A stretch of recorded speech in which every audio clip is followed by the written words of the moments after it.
जो सच्चे दिल से मालिक का भजन करते हैं, बुराइयों से दूर हो गए हैं, उनका बुढ़ापा बहुत अच्छा बीतेगा, बहुत ही अच्छा।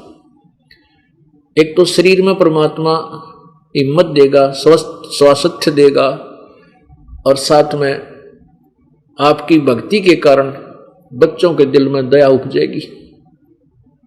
वो परमात्मा करेगा फिर सारे काम, और फिर आपकी मृत्यु जब होगी आप दुखी नहीं होगे।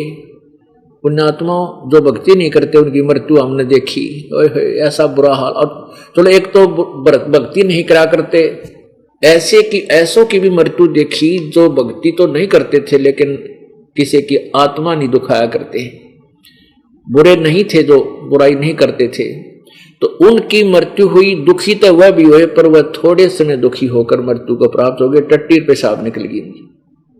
कुछ ऐसे की मृत्यु होती देखी बुजुर्गों की, कहते हैं आज 4 दिन हो गए उसका दिल में सांस, छाती में सांस धड़का है, ऐसे कर रहा है।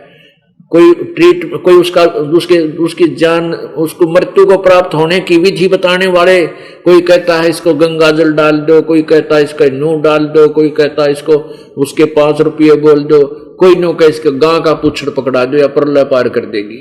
इसे साधनों ने बताओ, तो वो फिर दुर्गति होकर के मृत्यु को प्राप्त होता है।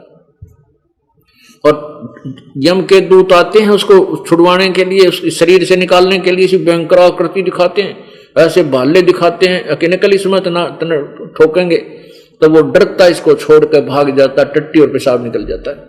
पुण्यात्माओं, हम किसी किराए के मकान में रहते हैं और उस किराए के मकान वाला मकान मालिक यूं कह देना, अगजी मकान खाली करियो हमारा अगले महीने, हमें उसने भी खाली कर करा जी नहीं, क्योंकि हम सेट हुए बैठे हैं, आसपास सारे स्कूल बच्चा के हैं, बताओ इसने कैसे खाली करें, उसका भी दुख आता है।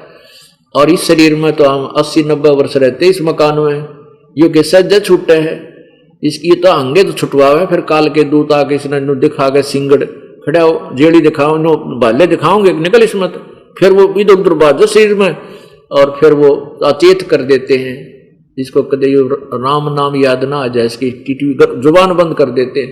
फिर टट्टी और पेशाब उनका निकलता जो भक्ति नहीं करते। जो परमात्मा का नाम लिए हुए सच्ची भक्ति करते हैं उनका कोई टट्टी पेशाब नहीं निकलेगा, आप देख लेना।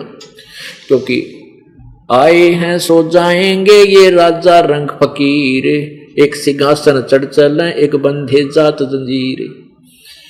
हमारा एक भक्त है यहाँ, वैसे तो बहुत से ऐसे प्रमाण हैं। बरवाला का एक भक्त है बलजीत भक्त, उनके पिताजी ने नाम लिया, पूरे परिवार ने उपदेश लिया। उनका पिताजी, हम इधर गए हुए थे किसी काम व सत्संग करने के लिए, वो 2-3 दिन से बीमार था, बीमार भी नहीं था मतलब वैसे अपना खाना पीना त्याग दिया था और शरीर बिल्कुल ठीक, कोई चीज बड़े कोई दुख नहीं किसी प्रकार की। तो वो कहने लगे, बोला भाई गुरुजी आ जाएंगे जब मैं मरूंगा। कुदरती तीसरा दिन में हम आ गए यहाँ पर उनके घर पर, पहले आश्रम नहीं थे यहाँ पर बनाए थे, सन 1900 ये मेरे ख्याल में 98 की बात होंगी, वो हम आ गए। फिर हम एक रात रख कर चले गए। अगले दिन वो बूढ़ा बोला, लेट रहा था, ने बोला भाई अरे ये आ गया विमान, गुरुजी भाई गाड़ी लेकर रहे हो, ये खड़ी गाड़ी सामने, और ले भाई हम तो जावे हैं बच्चों, और देख हम तो जान लग रहे, अरे सत साहिब बढ़िया चाली गाड़ी ड्र न्यू कर शरीर छोड़ गया, सत साहिब कह के। अपने आत्मा एक तय उम्र है, कहते आए हैं सो जाएंगे वो राजा रंग फकीर, एक तय सिंहासन चढ़ चले एक बंदे जंजीर। एक तो ऐसे परमात्मा लेने आएगा इस दास के रूप में अपने सच्चे अनुयायी को, जहाज में बैठा के ले जाएगा का बेटा। तो उसमें हमने नू ना दिखा, हम मर गए, हम तो सोचे गुरु जी आगे बाज के प्रणाम कराएंगे और वो कहेंगे आजा बेटा यहाँ बैठ जा, हम फिर उठा जल्दी से बैठेंगे उनके साथ जहां भी वो कहेंगे, नो ऑब्जेक्शन। फिर वो लेकर चला जाएगा, घर वाले सोचेंगे मर गया, हम जा रहे हैं परमात्मा के साथ सैल सपट्टे करते हुए। और एक वो मरेंगे जिनकी दोनों परमात्मा बजानी सारी उम्र खोटे खोदे, बीड़ी शराब मांस तम्बाकू विरोध दुनिया के साथ उल्टे खुट्टे ठोके, तो वो मरेंगे, उनकी वो दुर्गति होगी।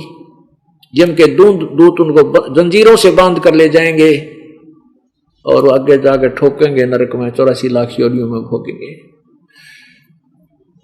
तो इसलिए हमने परमात्मा की भक्ति, वो पूर्ण भक्ति, सत्य भक्ति जो करेंगे, ये नकली भक्ति शास्त्रीय और साधना करने वालों को कोई लाभ नहीं होगा, क्योंकि हमारे सदग्रंथ प्रमाण करते हैं।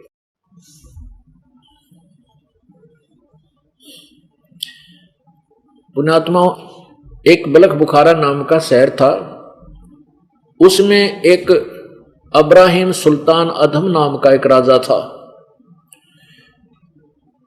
वो पूर्व जन्म के बहुत ही पुण्ययुक्त था। वो पहले जन्म में परमेश्वर कबीर जी की शरण में रहा था। वो सम्मन नाम था उसका, जब वो पहले जन्मों में सम्मन नाम था।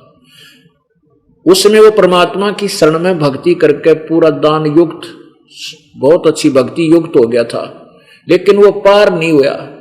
उस पिछले जन्म के शुभ संस्कारों से, भक्ति से उसको, उसका जन्म एक बहुत ही बड़े राजा के घर हुआ, यानी एक राज्य प्राप्त हुआ उसको। परमात्मा सो कारण बनाता है अपनी आत्मा को, जैसा उसका संस्कार है वहां उत्पन्न करने के लिए। जन्म हो गया एक बहुत बड़े अमीर राजा के घर, युवा हो गया। युवा होने के बाद ब्याह हो गए और फिर राजगद्दी प्राप्त होगी। पुण्यात्मा राजा बन जा। राजा बनने के बाद कोरी को वध करया करता है प्राणी, जिसको ज्ञान नहीं भगवान का, जिसको डर नहीं परमात्मा का, वो राजा। अब उसने पहले क्या सोचा, युवा था, जवान था, इतने ठाठ थे, कहते 18 करोड़ तक उसने घोड़े ले रखे। 18 करोड़ घोड़े। गांव में एक घोड़ा या घोड़ी किसी के घर में होती ना, तो उंगली टिका करती, नजर दृष्टि टिकती थी सारे गांव की, बड़ा साहूकार आदमी है, बड़े ठाठ बाट है, एक घोड़ी वाले की। आज जिसके पास गांव में कार है तो उसको साहूकार मानते।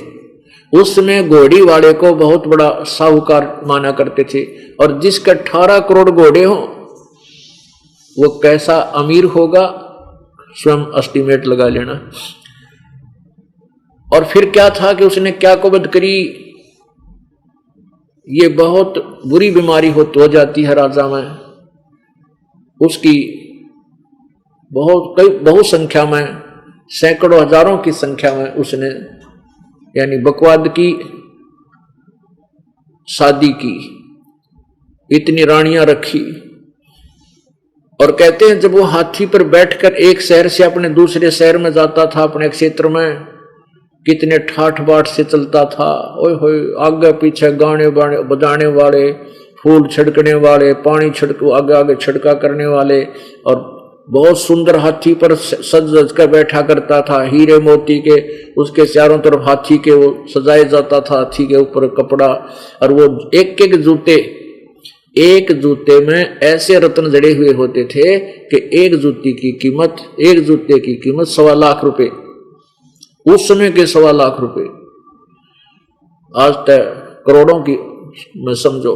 इतने ऐसे तो जूते पहना करता था, मुकुट पे ऐसे। और वो नो सोच रहा था मेरी मौजिया ऊँई माच रही है, वैसे मेरे ठाठ हैं, क्यों ज्ञान नहीं था। अब पिछले पुण्य से होते हैं पूर्ण हंस मुराद। अपनात्मा हम तो इस राज ने और इस सुख ने, कार कोठिया ने, फाइनल मान बैठे को बस मौज हो रही है।